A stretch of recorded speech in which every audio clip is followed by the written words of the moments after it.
All right, what is the perfect size for a family? Well, a new study suggests that only children are the happiest children. Parenting expert Michael Grose joins us now. Michael, good morning to you. Good morning, Georgie. This study seems to almost contradict the widely held belief that single children generally tend to be a bit lonely and possibly miss out on having a bit of fun. From your experience, is an only child generally happier?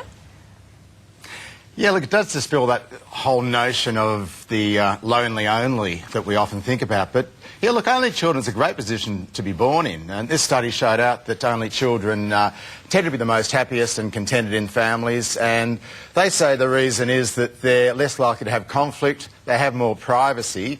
And I'm guessing that also, too, it's pretty good to have parents 24/7. And so when we have another one comes into the mix, the sort of spotlight shifts a lot away from only. So it is a pretty good position to be in. I guess many people would argue that a bit of conflict, a bit of sibling rivalry along the way isn't such a bad thing. It perhaps gives you the tools to set you up for life later on.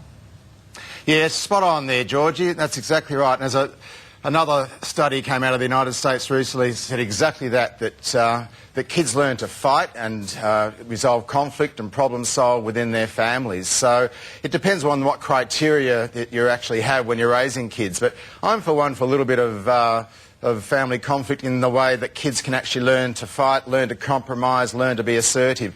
And what we do know in Australia, that it certainly sets them up for the schoolyard and what happens in real life. So, yeah, there's another point to that argument as well. In your opinion, is there an ideal number of children to have in a family?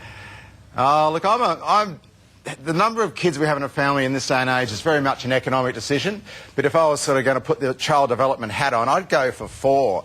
And 4 for a number of reasons. Firstly, parents get pretty practiced by the time you have the 4. You know, you practice on your first 2 and you get to put it into practice on the last couple, so there's some benefits there.